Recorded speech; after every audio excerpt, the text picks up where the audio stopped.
pupunta ako kila Maring ngayon. Kasi titignan ko kung anong ulam niya kasi wala pa akong kain eh. Ngayon pupunta ako dun. Dito na, malapit na sa kanila. Ay.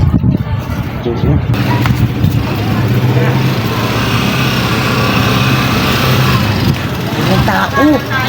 Yan ang mapunta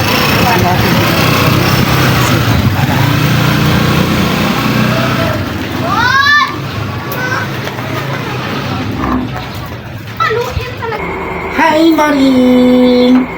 Ala, hindi umiimik si Maring. May tupak siguro to si Maring. Tahimik ka lang. May problema kaya ta, Maring? Bakit hindi ka umiimik? Pumasok na lang ako dito. Hindi na ako na ano kay gugulatin sana kita. Ngayon, ano kita magugulat na tupak ka siguro pa?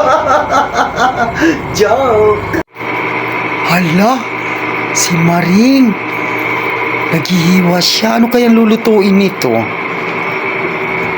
Ay, ang palaya. Ba't ang dilim ng bahay niyo, Maring? Tingnan mo, ang palaya talagang hiniwa-hiwa niya. Ay, ito palang ano niya. Luluto niya. Mala, masarap to. Ayan, nag-ano siya ng kamatis. Ayan, nagbabalat siya. Punta ko sa kusina niya. Kasi baka anong mga luto niya o kaya may bahaw siya. Hindi na umiimik yun kasi parang may ano yun, sumpong ngayon. Papunta ako sa kusina. Ala, daming kanin. Ay, may gulay pa. May gulay pa. Wow, sarap ng gulay. Bahala ka dyan, Maring. Kakapal talaga mukha ko nito. Kakain talaga.